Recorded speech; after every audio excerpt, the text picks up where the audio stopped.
বিকাশ দা, আমার হাতে যে এই মুহূর্তে যে ক্যাবিনেট নোটটা রয়েছে, যেটার উপর ভিত্তি করে 5ই মে 2022 যে ক্যাবিনেট নোটটা এই মুহূর্তে রয়েছে, যেটার উপর ভিত্তি করে বিভিন্ন সময় বিতর্ক হয়েছে এবং একেবারে চাকরি দেওয়ার কথা হয়েছে। বিকাশ দা, আমি খুব ক্লিয়ারলি আরেকবার যদি আপনার থেকে জানতে চাই, আরেকটু যদি ক্লিয়ারলি বলেন আপনারা যা বলছেন, মানে ক্যাবিনেট নোট সেদিন ক্যাবিনেটে যারা যারা সই করেছিল তারা প্রত্যেকে জেলে যেতে পারে বলে আপনার মনে হচ্ছে, বা আইনত যদি আপনারা প্রমাণ করেন, মানে একটা অনিষ্ট আপনারা করেছেন বিকাশ দা, 26,000 চাকরি খাওয়া গেছে, এখন আপনি বলছেন যে গোটা মন্ত্রিসভাকেও জেলে পাঠানো হতে পারে।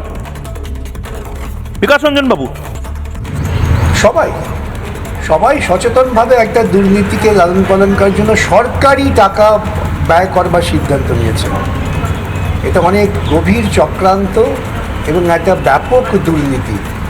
সেজন্যই আদালত এ ব্যাপারে হস্তক্ষেপ করেছেন এবং সিবিআই তদন্তের নির্দেশ দিয়েছেন, কলকাতা হাইকোর্ট তদন্তের নির্দেশ দিয়েছেন।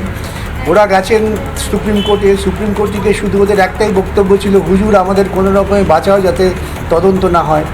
সুপ্রিম কোর্টের যখন বিচারপতি চন্দ্রচূড় ছিলেন, তিনিও কিন্তু এই তদন্তের আদেশে কোনো স্থগিতাদেশ দেননি। তিনি শুধু বলেছিলেন যে তদন্ত করতে পারো, কিন্তু কোনো রকম কঠোর পদক্ষেপ নিও না, একেবারে